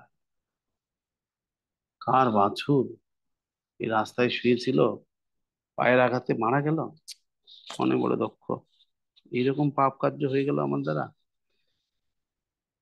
গোদাবরীর তটে নদীতে নেমে স্নান করছেন, আর উঠতে ইচ্ছা করছে না নদী থেকে, যে এই পাপ হয়ে গেল সকাল সকাল, কেন এই পাপটা হলো আমার দ্বারা। নানা চিন্তায় মঙ্গল আরতি আর গেলেন না, নদীতেই পড়ে আছেন। ফর্সা হয়ে গেল, গায়ত্রী টায়ত্রী করে উঠলেন, চিন্তা করছেন কার বাছুর দেখি গিয়ে। এসে দেখছেন ওটা বাছুর তো ঠিকই, কিন্তু ওটা অরিজিনাল বাছুর না। ওটা একটা খড় দিয়ে বাছুর টাছুর বাছুরের মতো বানিয়ে ওই রাস্তার উপরে বসিয়ে রেখেছে। হ্যাঁ, এটা কি করলো? আমাদের প্রতারণা করলো। এই সমস্ত সাধুদের কাজ, তারা আমার কাছ থেকে চলে যাওয়ার জন্য ফন্দি এঁটেছে। হম, এরকম ভাবে আমার কাছে মানে আমাকে প্রতারণা করলো। দাও, আমি অভিশাপ দেবো। বলে কমণ্ডলে জল ছিল, সে জল হাতে নিয়ে মন্ত্র পড়ে একেবারে আহ জ- অভিশাপ একসঙ্গে সবাইকে। কি অভিশাপ দিলেন? যে সবার বৈদিক জ্ঞান যা শ্লোক মুখস্থ টুখস্থ আছে, মন্ত্র তন্ত্র সব ডিলিট হয়ে যাক। ব্যাস, যেই না অভিশাপের জল ছিটিয়েছেন, অমনি যে যেখানে আছে সবার মন্ত্র সব সবাই ভুলে গেছে। গায়ত্রী মন্ত্র ভুলে গেছে, ভোগ লাগানোর মন্ত্র ভুলে গেছে, শ্লোক ভুলে গেছে, গীতার শ্লোক মনে পড়ছে না, ভাগবতের শ্লোক মনে পড়ছে না, কোনো পুরাণের কোনো শ্লোক মনে নাই। একে উপরের মনের দিকে তাকাচ্ছে, মুখের দিকে তাকাচ্ছে। আমি ভুলে গেলাম নাকি? সবাই বুঝতে পারলো যে আমরা সবাই ভুলে গেছি। কি করে হলো একসঙ্গে সবাই ভুলে গেলাম? বুঝতে পারলেন গৌতম ঋষি অভিশাপ দিয়েছেন। হায় হায়, কি হবে এবার? সাধুর কোনো শ্লোক মুখস্থ নাই, মন্ত্র তন্ত্র কিছুই জানে না, লোকে কি বলবে তাহলে? যদি বলে আমার বাড়ির ছেলের অন্নপ্রাশন, আপনি আসুন, একটু মুখে ভাত দিয়ে যান, কি মন্ত্র পড়ে অন্নপ্রাশন করাবে? বড় বিপদে পড়ে গেছেন। সবাই মিলে পিতামহ ব্রহ্মার কাছে গিয়েছে, পিতামহ আপনি আমাদেরকে রক্ষা করুন, এই এই ব্যাপার, আমরা অভিশপ্ত হয়ে গেছি, আমাদের কোনো জ্ঞান আর মাথায় নাই। আর তখনকার দিনে কোনো হার্ড কপি ছিল না, সব মাথার উপরেই, মাথার মধ্যেই সব থাকতো জ্ঞান, শুনে শুনে সব মনে রাখতেন। তো ব্রহ্মা বললেন এটা তো ভয়ঙ্কর বিপদ। সঙ্গে সঙ্গে ক্ষীর সমুদ্রের তটে গিয়ে ভগবানের কাছে প্রার্থনা করতে লাগলেন। ভগবান, মহাসংকটে পড়ে গেছে, সাধু সমাজের সমস্ত জ্ঞান বিলুপ্ত হয়ে গেছে, সমস্ত বেদ যা এই মুনি ঋষিদের মাথার মধ্যে ছিল সেগুলো সব বিলুপ্ত হয়ে গেছে। কি হবে মহাসংকট জগতের, আপনি কৃপাপূর্বক এর সমাধান করুন। তো ভগবান আশ্বাসন দিয়েছেন যে ঠিক আছে ঠিক আছে, আমি আসবো, কৃষ্ণ দ্বৈপায়ন ব্যাসদেব রূপে আমি আসবো, এসে আমি আবার সব সংকলন করব। তো ভগবান কৃষ্ণ দ্বৈপায়ন ব্যাস দেবরূপে এলেন। কৃষ্ণ দ্বৈপায়ন ব্যাস তিনি হচ্ছেন আহ,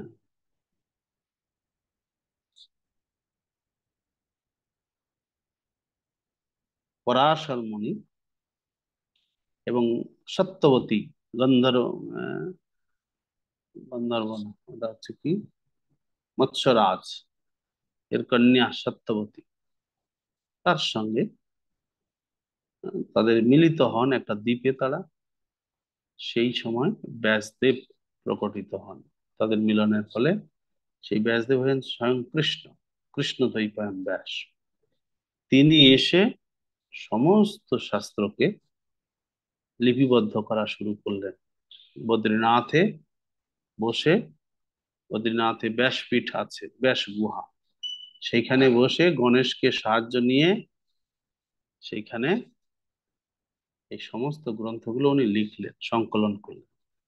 বেদ পুরাণ উপনিষদ সব লিখলেন।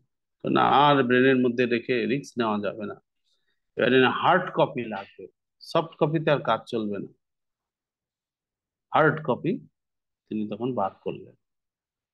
এই যে ঋষি পরম্পরা বা ভাগবত পরম্পরাটা একসময় অভিশপ্ত হওয়ার ফলে কিছুটা ডিসকানেক্ট হয়ে গিয়েছিল। কৃষ্ণ দ্বৈপায়ন ব্যাসদেব এসে সেটাকে আবার পুনঃ স্থাপন করলেন। এইভাবে আমরা ভাগবত পরম্পরা যে আমরা গীতাতে পাচ্ছি, আমাদের শুরুতেই প্রথম অধ্যায়ের শুরুতেই দেওয়া আছে, এই পরম্পরাটা বৈদিক জ্ঞানের সঠিক পরম্পরা। রাজসী পরম্পরা মাঝে মধ্যেই বিচ্ছিন্ন হয়ে যায়, সেখানে ভগবানকে আবার এসে সেই পরম্পরাকে প্রতিষ্ঠা করতে হয়। এই সমাজে বৈদিক জ্ঞানের দুটো পরম্পরা রয়েছে, একটা রাজর্ষি পরম্পরা, একটা ভাগবত পরম্পরা। তো ভাগবত পরম্পরাটা নিরবিচ্ছিন্ন ভাবে চলে আসছে, কিন্তু রাজর্ষি পরম্পরা মাঝে মধ্যেই বিচ্ছিন্ন হয়ে যায়। হরে কৃষ্ণ। এই পর্যন্তই আমাদের আজকের আলোচনা। হরে কৃষ্ণ কৃষ্ণ কৃষ্ণ হরে হরে, হরে রাম রাম রাম হরে হরে। শ্রীল প্রভুপাদ কি জয়, সমেত ভক্ত বৃন্দ কি জয়, গৌর প্রেমানন্দে হরে হরে। হরে বলুন। প্রভু ধন্যবাদ তোমার।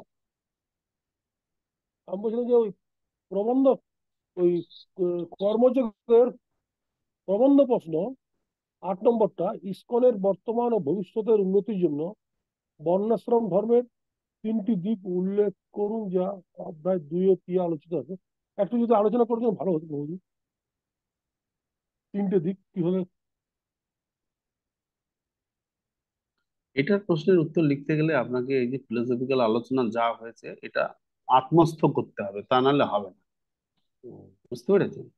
আপনি যদি এই যে ভক্তি নিষ্ঠা কর্ম বিষয়টা না বুঝেন, তাহলে আপনি এটা লিখতে পারবেন না। হুম, এটাকে আপনাকে আগে হৃদয়ঙ্গম করতে হবে যে ভক্তি নিষ্ঠা কর্মের কথা বলা হয়। এখানে বর্ণাশ্রম ধর্ম কৃষ্ণ ভাবনাময় হয়ে অনুশীলন করার কথা বলা হচ্ছে। শুধু বর্ণাশ্রম ধর্ম অনুশীলনের কথা কৃষ্ণ বলেননি, কৃষ্ণ ভাবনাময় হয়ে বর্ণাশ্রম ধর্মের অনুশীলনের কথা বলছেন।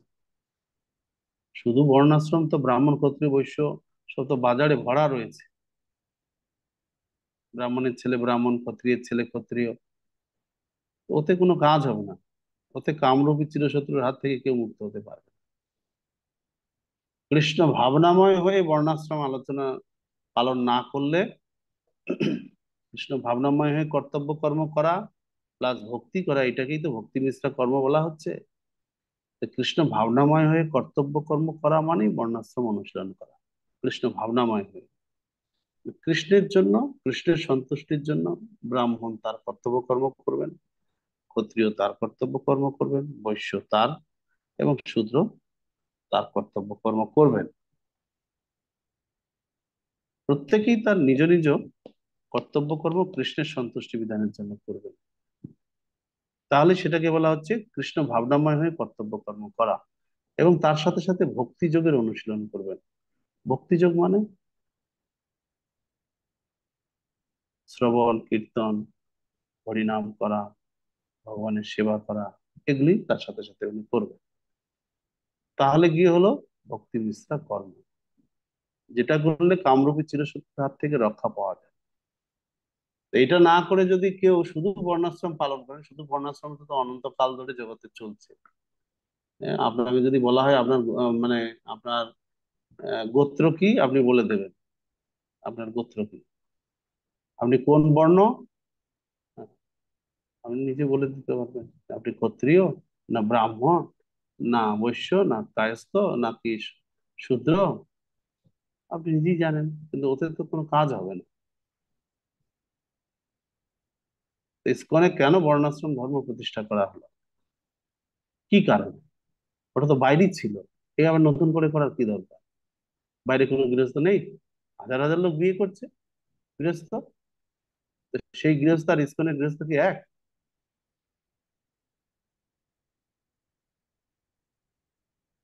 তো বাইরের গৃহস্থ আর ইসকনের গৃহস্থের তফাৎ কি? এটুকু বুঝতে পারছেন না আপনি?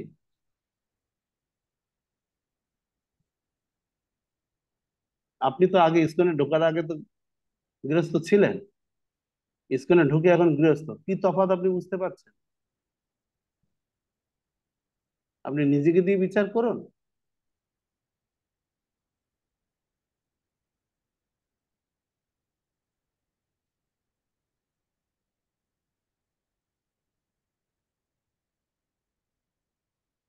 সনাতনী সুভদ্রা,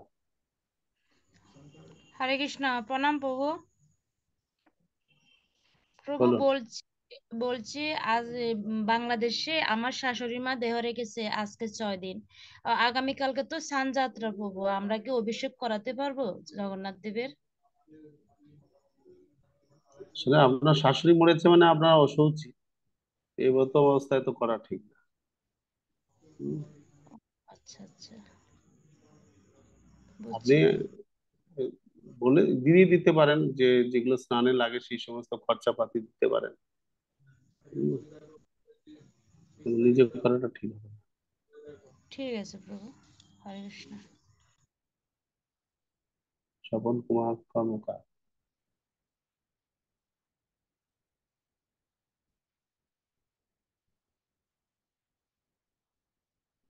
মনোহারিণী, পদ্মিনী।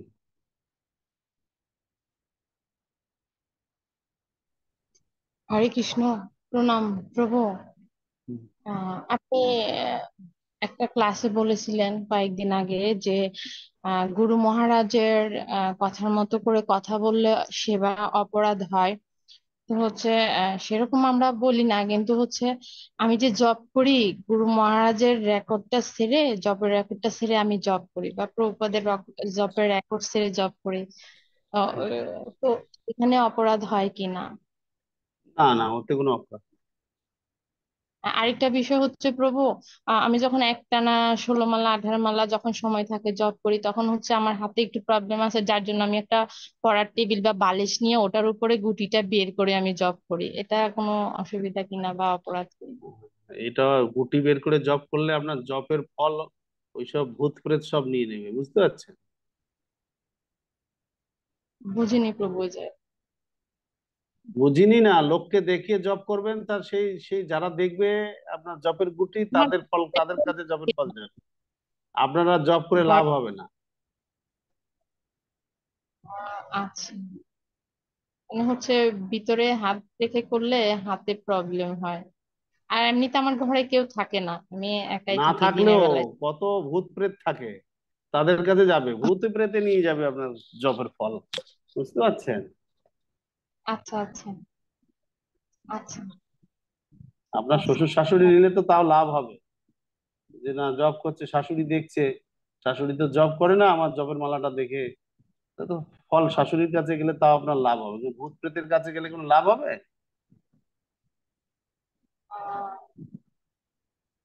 আচ্ছা, সেটাই জানতাম না আমি প্রভু। ওই জন্য আমাদের জপমালা দেওয়া হয়েছে, আমরা তো জপমালায় জপ করি। গৌরী মঠের ভক্তরা শুধু জপমালায় না, আবার উত্তরীর ভিতরে ঢুকে জপ করেন, তারা জপমালাটাও উত্তরীর ভিতরে রাখবেন, তারা ওটাও আর দেখাবেন না। ওকে, হরে কৃষ্ণ। শিল প্রভুপাদ কি জয়।